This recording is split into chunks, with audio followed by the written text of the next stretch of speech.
Oxford primary science level 4 book है class 4 के लिए। और इसका लेसन आज हम स्टार्ट करेंगे। Lesson unit 11 heat. बहुत बेसिक यूनिट है, वो उन बच्चों के लिए जिन्होंने नेक्स्ट आपका साइंसेस को ऑप्ट करने का है ख्याल 9th 10th में या ओ लेवल्स ए लेवल्स में, उनके लिए बड़ा बेसिक सा टॉपिक है अर्थ एंड द एटमॉस्फेयर, ज़मीन और उसकी आबो हवा। उसमें हमें कॉन्सेप्ट लेना है कि व्हाट इज़ हीट, हीट क्या है। अच्छा, सबसे पहले तो हमें ये मालूम होना चाहिए कि हमारा इर्द गिर्द all things around us are made up of matter. तमाम चीज़ें जो हमारे इर्द गिर्द हैं वो मैटर से बनी है। और what is a matter? Matter everything which have weight and occupies space. हर वो चीज़ जिसका वज़न है, जिसको वज़न रखती है और जगह को घेरती है, वो उसको हम मैटर कहते हैं, यानी मादा कहते हैं, यानी चीज कि कोई भी मटेरियल जो है। हमने ये पहले एक जगह ये भी डिस्कस किया था, what is a material. All materials are made up of matter. अच्छा, अब हमारा जो सराउंडिंग्स है उसमें दो बेसिक चीज़ें हैं, एक मैटर है, दूसरा एनर्जी है। अब आप सोचेंगे, हम यहाँ पे जब हीट को देखते हैं तो heat is form of energy. Now what is energy? Energy क्यों हम इसको कहते हैं? एनर्जी क्या है? Energy is ability of doing work. Energy एक ऐसी खूबी है या ऐसी खासियत है जिसके ज़रिए आप काम कर सकते हैं। Energy is ability of doing work. अच्छा, अब जो आपकी energy is ability of doing work के बाद हम देखते हैं कि हम कहते हैं कि हमारे पास, हम जब इस कुर्रा अर्ज़ पर या इस हमारे अर्थ और उसके एटमॉस्फेयर में हमारे पास दो ही चीज़ें हैं, एक मैटर है और एक एनर्जी है, तो हमारे पास सवाल आता है कि अगर हीट एनर्जी है तो और क्या क्या चीज़ें एनर्जी हैं। लाजमन ये क्वेश्चन एक इंसान के, एक स्टूडेंट के जो इसको जो भी स्टडी कर रहा है उसके दिमाग में ये बात आएगी। तो बहुत किस्म की आपके पास ना एनर्जीज़ हैं। जैसे आपके पास हीट एनर्जी है सबसे पहले, जिसको हमने आज डिस्कस करना है। उसके बाद आपके पास लाइट एनर्जी है। देखिए ये एनर्जी है, ये लाइट है, जिसकी वजह से आप एक अपना बुक, उसका सारा रिटन मटेरियल और ये तमाम चीज़ें जो आपको नज़र आ रही हैं, ये लाइट की वजह से आप देख सक रहे हैं। अगर आपके पास लाइट ना हो तो आपके पास क्या होगा? बिल्कुल ब्लैक। और ब्लैक क्या होगा? आपको कुछ नज़र नहीं आएगा। ये भी एक फॉर्म ऑफ एनर्जी है। उसके बाद आपके पास साउंड एनर्जी है। साउंड एनर्जी क्या होती है? सुनने की। अगर साउंड एनर्जी नहीं होगी तो मेरी आवाज़ आप तक नहीं जाएगी, आपकी आवाज़ किसी और तक नहीं जाएगी, तो बिल्कुल हर तरफ खामोशी होगी।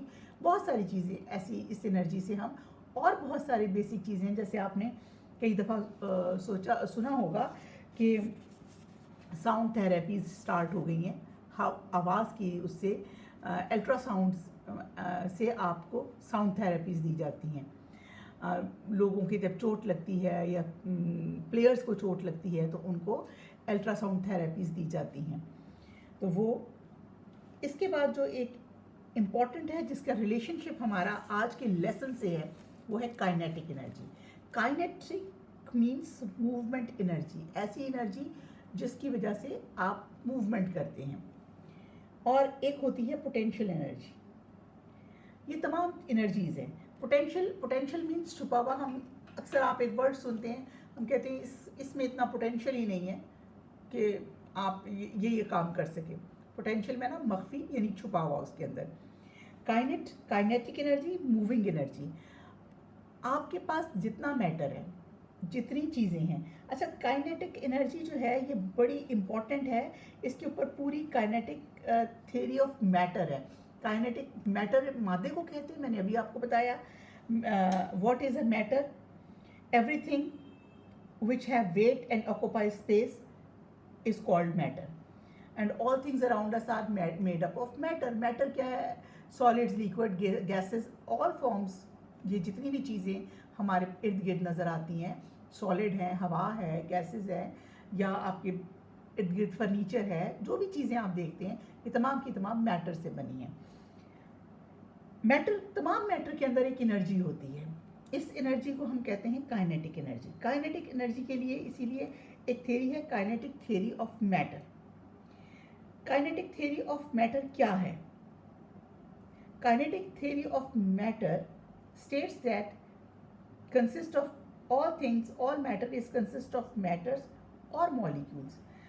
All atoms or molecules are in random motion. ये तमाम चीज़ें एक random motion में हैं. Those moving particles can transfer. अब ये moving particles जो हैं, they can transfer thermal energy from one object to another. Thermal energy आपको कहाँ से मिलती है? हीट से. ठीक है, तो थर्मल एनर्जी कैसे ट्रांसफर होती है? काइनेटिक एनर्जी से। काइनेटिक एनर्जी क्या है?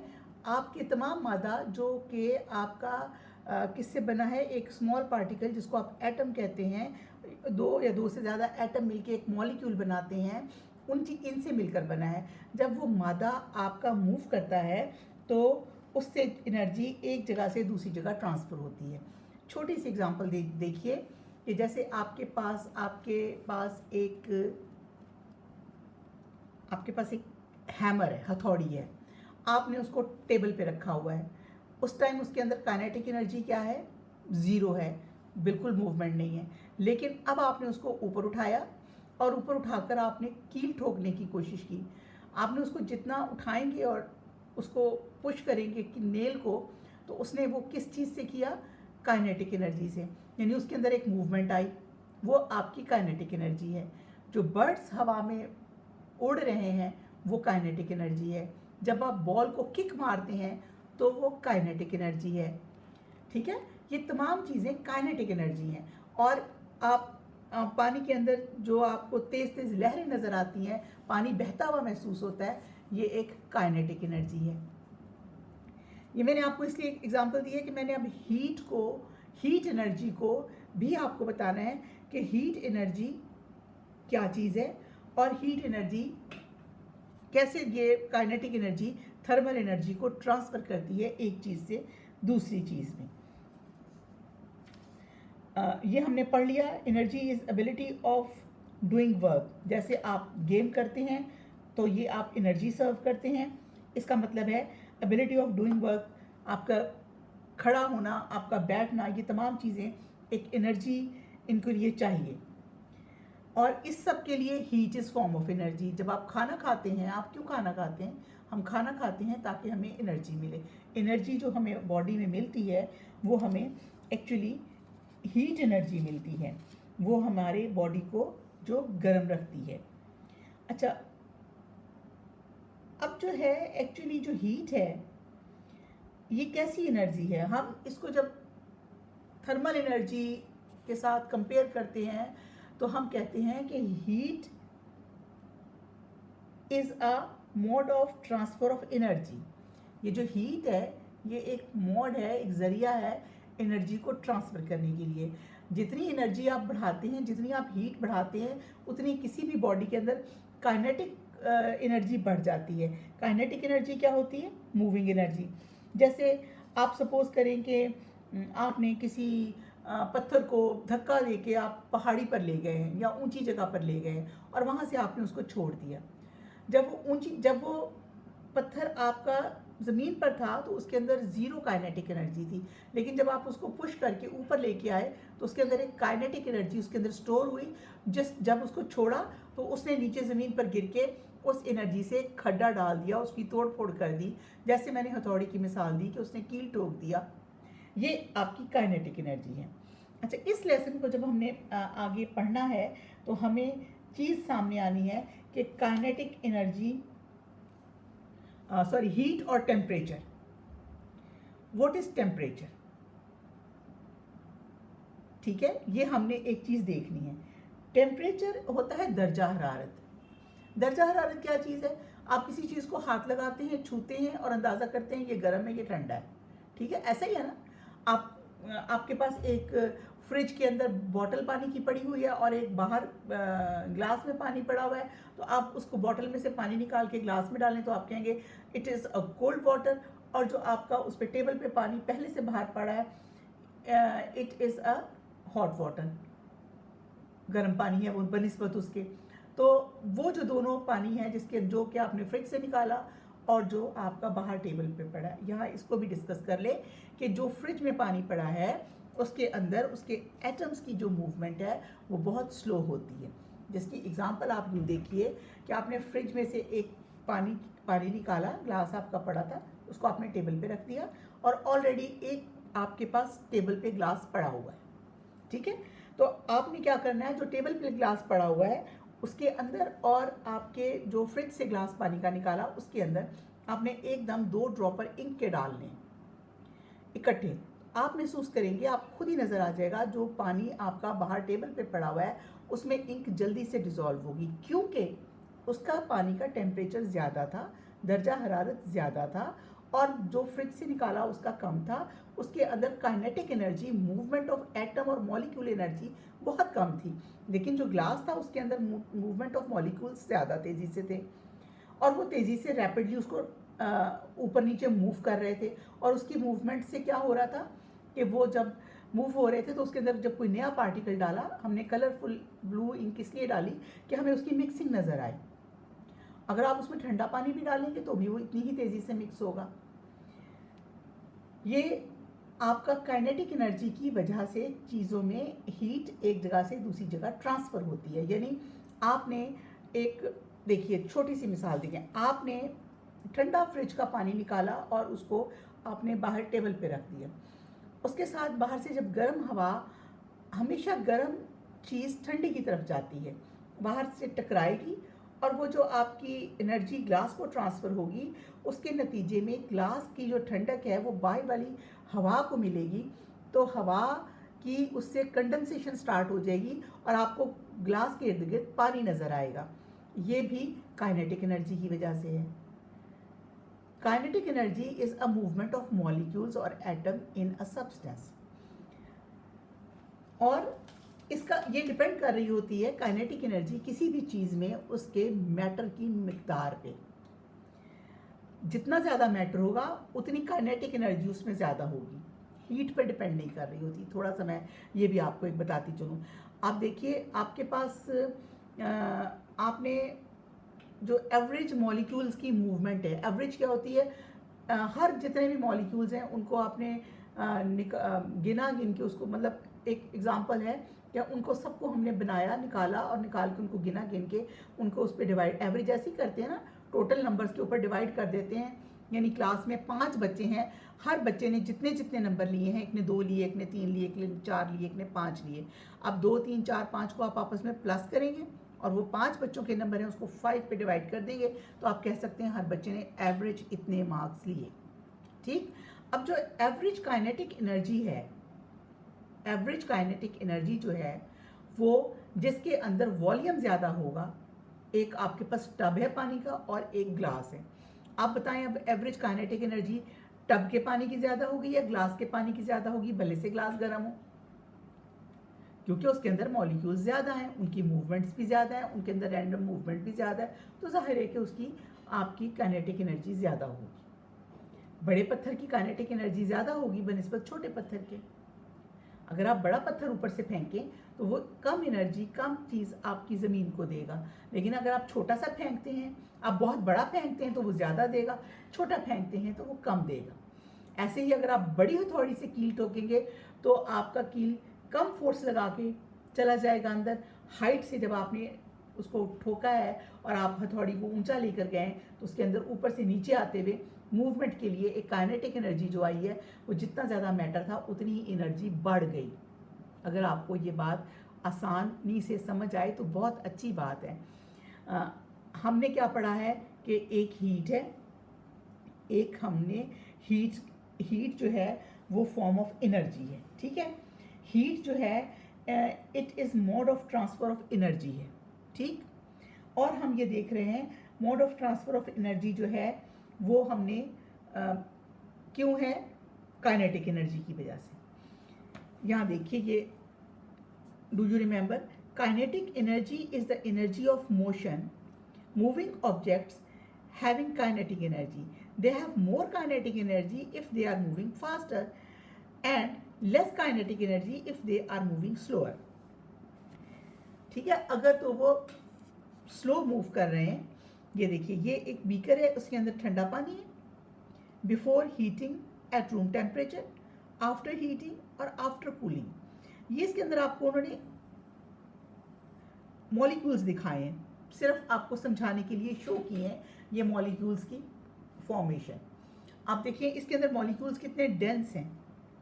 इसके अंदर एवेपोरेशन हो रही है, वो बाहर निकल रहे हैं साथ साथ, और उसके अंदर मॉलिक्यूल्स कम रह गए हैं, और इसके अंदर जब आप उसको हीट कर रहे हैं तो ट्रांसफ़र ऑफ एनर्जी हो रही है. और ये ट्रांसफ़र ऑफ एनर्जी कहाँ हो रही है?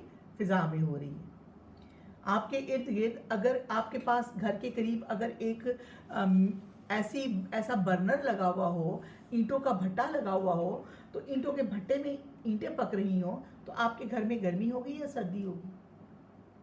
गर्मी होगी. इसी तरह आपके घर के कमरे में जितनी भी गर्मी हो, आप लाकर अगर एक आइस क्यूब रख दें, तो आइस क्यूब से आपकी जो कमरे की हीट एनर्जी है उसको मेल्ट करेगी, और उसका जो कोल्डनेस है वो आपके कमरे की हीट को कम करेगी. और ये transfer of energy kinetic energy की वजह से हो रही है, क्योंकि हमारे मॉलिक्यूल्स हवा में और मूव कर रहे हैं, और वो मूव करके जाके उस एनर्जी को हिट कर रहे हैं जो रुकी हुई है, ठहरी हुई है, और उसको वो मेल्ट करके उसकी ठंडक ले रहे हैं. ऐसा ही है ना? तो ये काइनेटिक एनर्जी जो है ये हमारी मूवमेंट एनर्जी है. अब आफ्टर कूलिंग, अब इसी पानी को जब हमने ठंडा किया है तो आपको ये मॉलिक्यूल्स की मिकदार ज़रा ज़्यादा नज़र आने लग गई होगी. इसको आप यूँ भी कर सकते हैं कि अगर आप ये देखिए कि आपके पास एक बॉटल है और उसके मुंह पे आप बैलून चढ़ा दें, और उस बॉटल को आप फिर, शीशे की बॉटल है, आपने उसके ऊपर बैलून चढ़ा दिया उसके मुंह के ऊपर, खुली जगह के ऊपर, और उसको आपने गर्म पानी में डाल दिया, तो क्या होगा? उसके जो बॉटल के अंदर गर्म जो हवा मौजूद है, वो गर्म पानी से उसके मूवमेंट तेज़ होगी, और वो आहिस्ता आहिस्ता उसके मॉलिक्यूल्स जो हैं वो रश करके बैलून में जाएंगे और बैलून को फुलाना शुरू कर देंगे.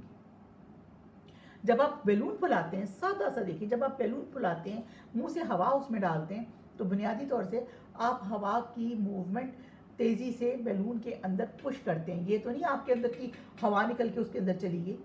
आप एक हवा मूव करा के उसके अंदर ट्रांसफ़र करते हैं. ये काइनेटिक एनर्जी है जिससे आपका गुब्बारा या बैलून भर जाता है. ये छोटी छोटी चीज़ें जिससे आपको, अच्छा अब हमने ये देखना है कि हमने पढ़ा हीट, और अब हमने देखना है कि व्हाट इज़ अ टेम्परेचर. दर्जा हरारत क्या है? हॉटनेस और coldness of anything is called temperature. गर्म होना और ठंडा होना किसी भी चीज़ का दर्जा हरारत है. यानी हीट जो है वो थर्मल एनर्जी प्रोड्यूस कर रही है. Heat is a form of energy, और temperature is measurement of hotness and coldness. फर्क एहसास हुआ? ये दोनों अलग अलग चीज़ें हैं. हीट जो है वो एक चीज़ को हीट पैदा हो रही है, और जब वो हीट पैदा हो रही है, हीट इज ए कॉज, और उसका इफेक्ट क्या है? हीट के पैदा होने से क्या हो रहा है? टेम्परेचर हो रहा है, टेम्परेचर बढ़ रहा है. ठीक है? Heat is a cause and temperature is an effect. थोड़ा गौर करिए. Heat is a cause and temperature is an effect. जब आप कमरे में, किचन में चूल्हा जला देते हैं तो पूरा किचन गर्म हो जाता है. गर्मियों में उसमें खड़ा नहीं हुआ जाता. उसमें क्या किया आपने? चूल्हा जलाया, हीट पैदा हुई. हीट पैदा हुई तो उससे क्या हुआ? किचन का टेम्परेचर बढ़ गया. कॉज क्या थी? हीट थी, और उसके नतीजे में टेम्परेचर बढ़ा. तो वो इफेक्ट क्या हुआ? Measuring of hotness and coldness is called temperature. ये चीज़ें जो हमने इसमें पढ़नी है, अब हम साथ साथ लेसन रीडिंग करेंगे, और साथ साथ आप इसको देखेंगे कि जो जो चीज़ें मैंने आपको यहाँ डिस्कस की हैं, क्या वो सब कुछ ऐसा ही है. हाउ विल यू डिस्क्राइब, आप कैसे इस चीज़ को डिस्क्राइब करेंगे?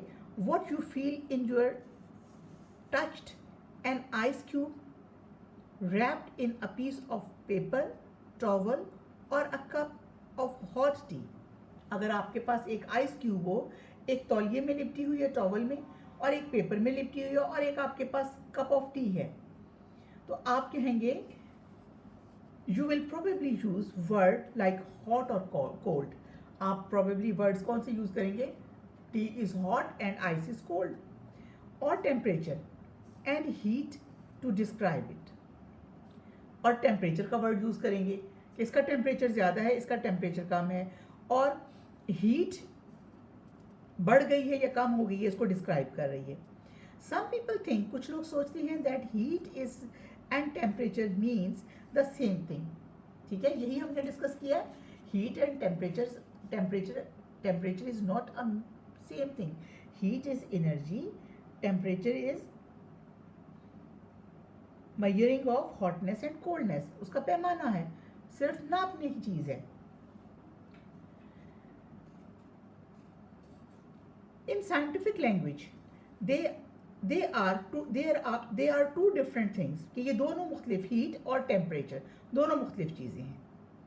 To understand how they differ from one another, we need to study both of them. हमें इन दोनों को पढ़ना पड़ेगा, टेम्परेचर को भी और हीट को भी.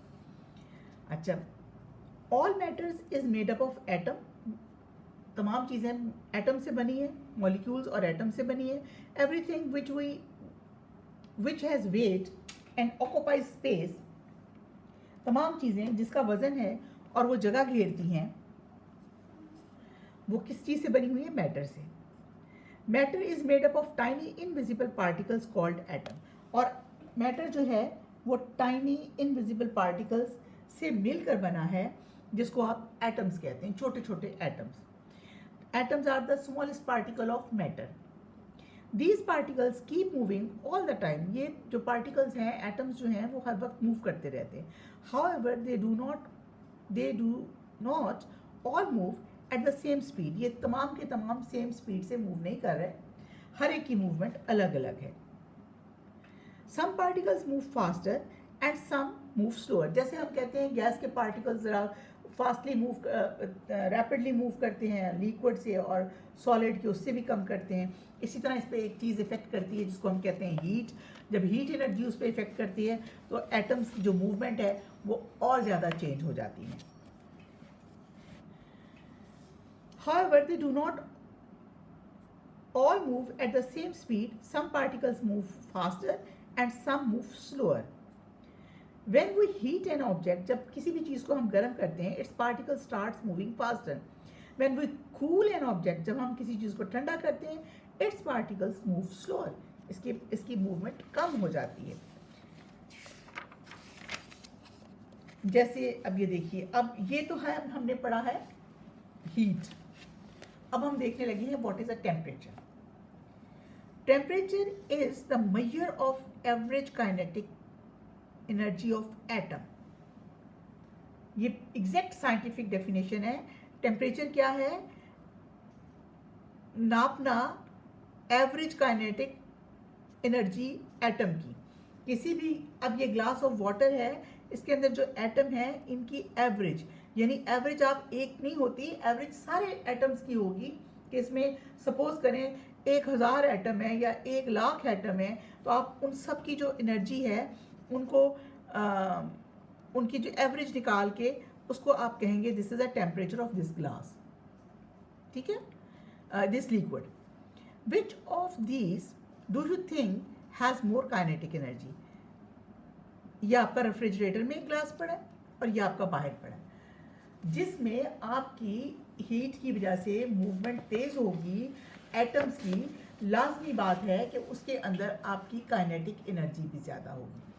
यानी हमने एक चीज़ ये पढ़ ली कि काइनेटिक एनर्जी जो है उसको चेंज करने के लिए हम हीट करते हैं. Which of these thing has more kinetic energy? A glass of water kept under the sun, a glass of water kept in the freezer compartment of refrigerator. Freezer जो रेफ्रिजरेटर का compartment है, एक उसमें glass रखा हुआ है और एक अंडर द सन रखा हुआ है. In which of the above containers are the particles moving faster? इन दोनों में से किसके पार्टिकल्स तेज फास्ट मूव कर रहे हैं? To answer the question, you will have to think about the movement of the particles. इसका जवाब देने के लिए आपको इसकी पार्टिकल्स के ऊपर सोचना पड़ेगा. हीट, ये हमने पढ़ा है टेम्परेचर, अब हम पढ़ने लगे heat. As you now have a good understanding of what temperature is. अब आपको पता चल गया कि टेम्परेचर क्या है. Temperature is a measuring of hotness and coldness. ठीक है, हमने ये जान लिया कि टेम्परेचर क्या है. हम नापते हैं कि टेम्परेचर ये ठंडा है या गर्म है. हीट क्या है? As you know, have a good understanding of what temperature is, let us now discuss what heat is. अब हम ये डिस्कस करेंगे कि हीट क्या है, दर्जा हरारत, गर्मी क्या है. दर्जा हरारत नहीं है ये गर्मी है. कि हीट क्या है, यानी किसी चीज़ के का गर्म होना क्या है. Some people think that heat is a form of energy. That is not true. कुछ लोगों का ख्याल है कि heat is a form of energy. ये ठीक नहीं है. हम इसको फॉर्म ऑफ एनर्जी ही कहते हैं, लेकिन साइंटिफिक लैंग्वेज में ये ठीक नहीं है. हीट इज़ अ ट्रांसफर और flow of thermal energy from warmer object to a colder object. ये बात इसलिए कही जा रही है कि जिस वक्त कोई चीज़ गर्म होती है आबो हवा में, चाहे आबो हवा से मुराद आप एक बेड पर दो चीज़ें पड़ी हों, लॉन में दो चीज़ें पड़ी हों, कबर्ड में दो चीज़ें पड़ी हों, हर वक्त गर्म चीज़ों से गर्मी निकलकर ठंडी चीज़ों की तरफ ट्रांसफ़र होती है. Heat is always transfer from hotter objects towards colder objects. ये एक मतलब यूनिवर्सल चीज़ है कि ये आप फिनोमेना को रोक नहीं सकते, ये नेचर में है. Heat is the transfer. जो पहला आपको डेफिनेशन बताइए ना कि heat is a form of energy, हमने कहा, हमने इसलिए आपको ये बात बताई कि ये जिस वक्त आपने सबसे पहले हीट को ना देखना है ये क्या चीज़ है, तो energy is ability of doing work. आप जब उसके अंदर आप कोई चीज़ एनर्जी डाल रहे हैं तो हीट में भी एक एनर्जी है, क्योंकि जिस वक्त आप किसी चीज़ को, जैसे आपने मोटरसाइकिल का पेट्रोल है, ठीक है, आपका इसी तरह कोई थर्मल इंजन है, कोई आपका ऐसी जगह है जहां आप ऊपर से पानी फेंकते हैं, तो आप उसको काइनेटिक एनर्जी देते हैं और वो एनर्जी ट्रांसफ़र करके उस टनल को या उस चीज़ को चलाती है. आप जब पेट्रोल डालते हैं, पेट्रोल के अंदर जब आप इंजन से चलाते हैं तो उसके अंदर भी आप एक मूवमेंट लाते हैं, वरना पेट्रोल तो टैंकी में पड़ा हुआ है, वो क्यों नहीं आपको एनर्जी दे रहा. लेकिन जब हम उसको हीट करते हैं तो हम उसे एनर्जी ले लेते हैं और मोटरसाइकिल और गाड़ियाँ उससे चला लेते हैं. लेकिन यहाँ वो ये कह रहे हैं कि जो हीट है वो फॉर्म ऑफ एनर्जी नहीं है, बल्कि that is not true. Heat is a transfer और flow of thermal energy from warmer object to the colder objects. Thermal energy is the energy that comes from heat. Thermal energy क्या है? गर्मी, heat, निग. ठीक है, ये कहाँ से आती है? हीट से. A cup of a hot tea has a thermal energy. It is the form of kinetic energy from its particles. उसके अंदर जो एटम्स हैं, जो मॉलिक्यूल्स हैं, जो हर वक्त मूव कर रहे हैं, उसकी वजह से उसके अंदर एक काइनेटिक एनर्जी है. Some of this energy is transferred to the particle in the cold milk, which you pour in to make the tea cooler. आपने के पास हॉट टी है, बहुत गर्म है, आपने कहा चाय बहुत गर्म है, इसमें थोड़ा सा दूध डाल दें. जब उसने दूध डाला तो वो चाय थोड़ी सी कम ठंडी हो गई, तो उसकी हीट कहाँ गई? वो उस दूध में चली गई जो आपने उसमें ऐड किया उसको ठंडा करने के लिए. When you take out an ice cube from the freezer, जब आप अपने फ्रीज़र से कोई एक आइस क्यूब निकालते हैं, what happens to it? क्या इससे क्या होता है? It melts. It gradually melts and changes into liquid. Why does it happen? ये क्यों होता है? Since the air around the ice cube is warmer, the heat flows from warmer to colder. ये तो आप अपने ना पल्लू से बांध लें. ये वाला sentence. The heat flows from warmer to colder, it melts the ice cube. Heat can melt solid, heat evaporates water. ठीक है, हीट क्या करती है, सॉलिड को मेल्ट कर देती है और चीज़ों को, पानी को, लिक्विड को एवेपोरेट कर देती है, यानी फिजा में भाप बनाकर उड़ा देती है। अच्छा, अब हमने हीट पढ़ लिया, यहाँ हमने इसका टेम्परेचर देखा। थर्मोमीटर हमारा अगला टॉपिक है। थर्मोमीटर, थर्मोमीटर क्या चीज़ होती है, एक ऐसा मीटर जिससे आपको आपके जानते हैं कि जिस्म का टेम्परेचर कितना है या इन्वायरमेंट का टेम्परेचर कितना है। उसके अंदर आपके पास, आप सब लोगों ने देखे हैं डॉक्टर्स के पास थर्मामीटर। ये एक थर्मामीटर है जो एक शीशे की ट्यूब के अंदर अल्कोहल या मरकरी होता है। तो इसके अंदर बल्ब कंटेनिंग मरकरी, ये मरकरी है या अल्कोहल होता है, जो एक ख़ास टेम्परेचर पे फटाफट टेम्परेचर को उसको मूव कराता है, वो ऊपर जाता है और नीचे आता है। एक स्टैंडर्ड पे उसको 0 कंसीडर किया है और उसको ऊपर नीचे प्लस माइनस कंसीडर करके टेम्परेचर मेजर किया जाता है थर्मामीटर से। How do we know that the temperature is high और लो, हमें कैसे पता चलता है? An instrument called thermometer is used to measure the temperature, and a thermometer is made up of transparent glass यानी शीशे की tube. At one end of the thermometer there was a bulb. This bulb contains a liquid which can be mercury or alcohol, जो mercury भी हो सकती है और alcohol भी हो सकती है। When the air around the thermometer gets hot, the liquid inside the thermometer begins to expand, ये फैलना शुरू हो जाता है, and it moves upward, या जाहिर है जहाँ उसके पास जगह होगी वो वहीं जाएगा ना, तो वो ऊपर को जाना शुरू हो जाता है। It moves upward inside the tube. When the air is cold, जब हवा ठंडी होती है, ये वेदर थर्मामीटर के बारे में बात हो रही है।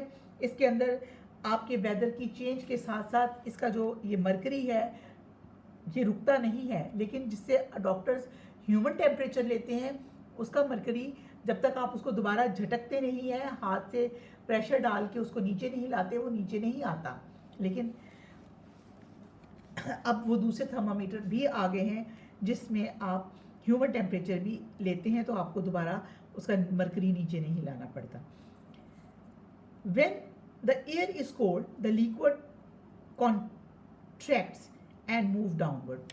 वो कॉन्ट्रैक्ट हो जाता है, सुकड़ जाता है और नीचे आ जाता है। Doctor use another kind of thermometer to take body temperature. जो normal body temperature is about 37 degree centigrade, but it will be high in case you are sick. अगर आप बीमार हो तो ये ज़्यादा हो जाता है।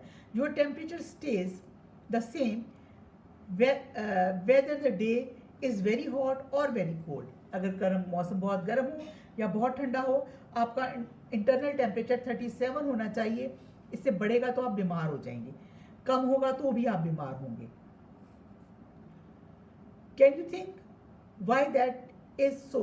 कम होने से तो इंसान डेथ ही हो जाती है ना, बढ़ता है टेम्परेचर तो आपको बुखार हो जाता है। It is because human along with mammals, इंसान, ह्यूमन्स और मैमल्स। मैमल्स कौन से जानवर होते हैं ये हम पीछे पढ़ चुके हैं। Mammals are the animals which give birth to their babies which have outside air, we can see their air outside on their face and we can see hair on their body. ये mammal होते हैं और ये warm blooded होते हैं। Reading the marks on the thermometer. अब ये जो मार्क्स हैं इसके ऊपर, थर्मामीटर आपने देखा होगा उसके साइडों पर ऐसे मार्क्स लगे हुए होते हैं, ये फ़ारेनहाइट और सेल्सियस में होता है। There are marking along the sides of the glass tube of the thermometer. We measure temperature by reading these marks. Each mark of the thermometer is equal to 1 degree. इसका ये जो छोटा सा हिस्सा है जो आपने डिग्री का ये निशान है, गोल सा जो सर्कल है, 1 डिग्री कहलाता है। डिग्री ये एक इंडिविजुअल एक डिस्टेंस है, और ये एक फ़ारेनहाइट है ये वाला, और ये सेल्सियस है। दो डिफरेंट स्केल है जिनमें आप थर्मामीटर का नापते हैं, आप टेम्परेचर को नापते हैं, सेल्सियस और फ़ारेनहाइट। लेकिन ये जो गोल छोटा सा सर्कल है इसको आप डिग्री बोलते हैं। The Celsius each mark on the thermometer is equal to 1 degree. These are read in two different scales. दो different scales में पढ़ा जाता है, Celsius and Fahrenheit.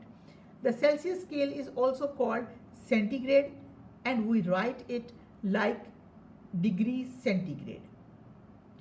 अब आपको पता चला है ये जो दो लाइनें हैं इसके दरमियान छोटी छोटी ये डिग्री हैं।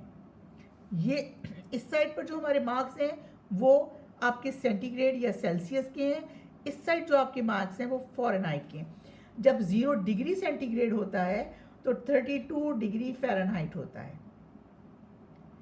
32 डिग्री फ़ारेनहाइट पर आपका पानी जम जाता है और 0 डिग्री सेंटीग्रेड पे आपका पानी जम जाता है। The Celsius scale is also called centigrade, or we write it like as all Celsius scale ice melts at 0 degree centigrade, ठीक है। At Fahrenheit scale ice melts at 32, यानी 32 0 पे जाम गया, ज़रा सा 0 से वो होगा तो वो मेल्ट होना शुरू हो जाएगा। Similarly pure water boils at 100 degree centigrade, pure water जो है वो 100 डिग्री पे बॉयल होना शुरू हो जाता है। इसीलिए पानी बॉयल करते हुए आपने देखा होगा अक्सर लोग बीच में नमक ऐड कर देते हैं, उससे उसका बॉइलिंग पॉइंट गिर जाता है और वो उससे पहले ही हीट पकड़ लेता है। 100 टेम्परेचर आने से पहले ही वो पकने लग जाता है। At the Celsius scale and 212 degree at Fahrenheit scale, 100 Celsius scale पे और 212 डिग्री फ़ारेनहाइट स्केल पे प्योर वाटर बॉयल होना शुरू हो जाता है। You can see both of the scales on the sides of the liquid in the glass tube. Any temperature at Celsius scale पे कोई भी temperature which is less than of melting ice 0 degree centigrade, 0 degree centigrade से नीचे जो भी Celsius scale में temperature होगा लिखा जाएगा माइनस साइन के साथ। यानी यहाँ पर ये 0 से नीचे आए तो ये -10 है, -20 है, -30 है, -40 है। ऊपर को आप जा रहे हैं ये 10, 20, 30, 40 है। नथिंग कैन गेट कोल्डर, कोई भी चीज़ किस चीज़ से ज़्यादा ठंडी नहीं हो सकती। 273 डिग्री सेल्सियस, इसके बाद चीज़ ख़त्म हो जाती है। उसके अंदर उसके एक दूसरे के मज़ीद करीब आने की, मॉलिक्यूल्स के एक दूसरे से कंपैक्ट होने की सलाहियत ख़त्म हो जाती है। 273, this temperature is called absolute zero, इसलिए इसको हम एब्सोल्यूट ज़ीरो कहते हैं कि इसके आगे कुछ नहीं हो सकता। यहाँ मीन्स इसका ज़ीरो नहीं है, ज़ीरो तो यहीं पर है, लेकिन जब आप -273 पे नीचे आ गए हैं तो एब्सोल्यूट ज़ीरो 273 पे आ गया। इट मीन्स कि इसके आगे कोई भी जिस्म, कोई भी चीज़ ठंडक नहीं ले सकती।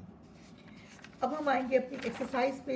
इजी सा लेसन है, थोड़ा सा टेक्निकली समझने वाला है। अगर आप इसको समझ लेंगे तो आपको बहुत मज़ा आएगा। Column exercise question number A, column A contains definitions of the terms and column B contains these terms. Match column A with column B and write the appropriate letter in the blocks given below. Number 1 पढ़ें। The total kinetic energy, किसी भी चीज़ की के अंदर मौजूद total kinetic energy of particles of a substance, किसी भी चीज़ की मुकम्मल टोटल काइनेटिक एनर्जी जो है वो उसकी थर्मल एनर्जी होती है। यानी उसकी गर्म होने से जो एनर्जी आती है या गर्मी की जो एनर्जी होती है वो होती है, उसको हम थर्मल एनर्जी कहते हैं, हीट नहीं कहते। The average kinetic energy of particles, average और टोटल में फ़र्क है।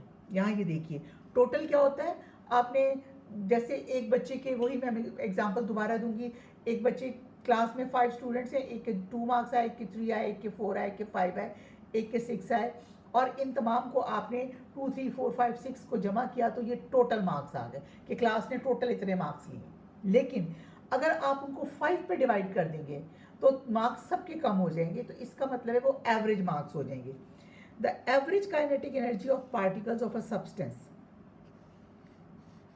टेम्परेचर, वो टेम्परेचर यानी आपने जब अपने गर्म पानी के ग्लास में अगर आपने हाथ डाला है तो इक्वली आप कहीं से गर्म या ठंडा है, आप उसको टेम्परेचर को मिक्स कर लें, आपकी फीलिंग्स तकरीबन सेम होनी शुरू हो जाएंगी, ठीक है ना। लेकिन वो आपका एवरेज काइनेटिक एनर्जी पार्टिकल्स जो सब्सटेंस के हैं उसको हम टेम्परेचर कहते हैं, ये समझ लीजिए बात। The flow of energy from warmer to colder object is heat. fill in the blanks. The average kinetic energy of particles, ये हमने जो नंबर 2 किया, in a substance is called temperature. The total energy of particles in a substance is called thermal energy, जो हमने 1 किया था column matching में। Number 3 देखिए, the flow of thermal energy from the warmer object to the cooler object is known as heat, जो हमने इसमें matching में नंबर 3 किया था। Number 4, the instrument which is use to measure temperature is called thermometer. Easy है, आप सबको आता है। All matter is made up of tiny particles called atom. तमाम चीज़ें छोटे पार्टिकल से जो बनी है उनको एटम्स कहते हैं। The normal human body temperature on the Celsius scale is 37 degree centigrade. The melting point of ice is 37 degree Fahrenheit and 0 degree Celsius. ये melting point है। The temperature at which pure water boils 212 degree Fahrenheit and 100, ये छोटा सा degree है, and 100 degree Celsius. The temperature that is less than 0 degree centigrade is written in minus sign. Nothing can get colder than, इससे ज़्यादा चीज़ कोई भी temperature ठंडा नहीं ले सकती, 273 degree Celsius, and it is called absolute zero. और इस टेम्परेचर को हम क्या करते हैं, कहते हैं -273 डिग्री सेंटीग्रेड टेम्परेचर को हम कहते हैं एब्सोल्यूट ज़ीरो टेम्परेचर। चलिए next page, circle the correct answer. Temperature is the dash kinetic energy of the particle. Temperature, average. Temperature is the average kinetic energy of the particle. Thermal energy is the dash energy of the particle, total. The flow of the thermal energy from the warmer object to the colder object is known as heat. A. ये जो 1 2 3 हैं इसके और fill in the blanks के 1 2 3 जो है वो आपका कॉलम मैचिंग में 1 2 3 सेम है। Any temperature as Celsius scale which is less than melting ice 0 degree से जो नीचे होगा, written with a minus sign के साथ लिखा जाएगा। The normal human body temperature on Celsius scale is 37 degree centigrade. Normal human body temperature on Celsius scale is 37 degree centigrade. अच्छा जी, अब हमारा आ गया है वो वाला पार्ट जिसके अंदर हमारे आंसर द फॉलोइंग क्वेश्चन है, जिसमें हमने छोटी छोटी डेफिनेशंस के आंसर भी देने हैं। सबसे पहला हमारा आ जाता है define the following terms. Answer the following question, define the following terms. Number A है हीट। हीट हमने पढ़ा, the flow of energy from warmer to cooler object is known as heat. The flow of energy from warmer to cooler object is known as heat. ये आपका, अब हमने heat के बाद बताना है what is temperature. The average kinetic energy of particles जो particles उसमें मूव कर रहे हैं, हरकत जो कर रहे हैं, उसको काइनेटिक एनर्जी कहते हैं, of a substance is known as a temperature. Temperature is known as a temperature. Question number इसका सी पार्ट है, व्हाट इज थर्मल एनर्जी. हमने अब थर्मल एनर्जी की डेफिनेशन देनी है. The total kinetic energy of the particles of a substance is known as thermal energy. जब आप average देते हैं तो आपका टेम्परेचर होता है. जब आप एवरेज काइनेटिक एनर्जी देते हैं तो आप उसको कहते हैं it is a temperature of a substance. लेकिन जब आप टोटल काइनेटिक एनर्जी देते हैं तो आप कहते हैं it is the energy of the particle is known as a thermal energy. ये उसकी पूरी टोटल एनर्जी है, इसलिए इसको हम थर्मल एनर्जी, टोटल एनर्जी होगी. Now kinetic energy. What is kinetic energy? Kinetic energy it is a energy of motion. हरकत करने की जो आपकी एनर्जी है उसको आप काइनेटिक एनर्जी कहते हैं. नाउ क्वेश्चन नंबर 2 है, which two scales are commonly use to measure temperature. कौन से, सेल्सियस और फ़ारेनहाइट. आंसर आप देखिए, Celsius and Fahrenheits are two scales which are commonly used to measure temperature. Number 3 है, which instrument is used to measure temperature? Thermometer. Thermometer is used to measure temperature. What happens to the liquid? Liquid के साथ क्या होगा of the thermometer? Thermometer में जो liquid होता है उसके साथ क्या होगा when the air around it gets warmer. Number B है कोल्डर. एक आंसर देखिए, when the air around the thermometer gets warmer, अगर गर्म हवा होगी, the liquid inside the thermometer expands and move upward, और वो ऊपर की तरफ को चला जाएगा. और कोल्डर, बी का है कोल्डर, अगर हवा इर्द गिर्द उसकी हवा कोल्डर होगी, when the air around the thermometer, thermometer के इर्द गिर्द हवा ठंडी हो, gets colder, the liquid inside the thermometer contracts, सिकुड़ जाएगा, and move downward, और नीचे को आ जाएगा. Thank you very much.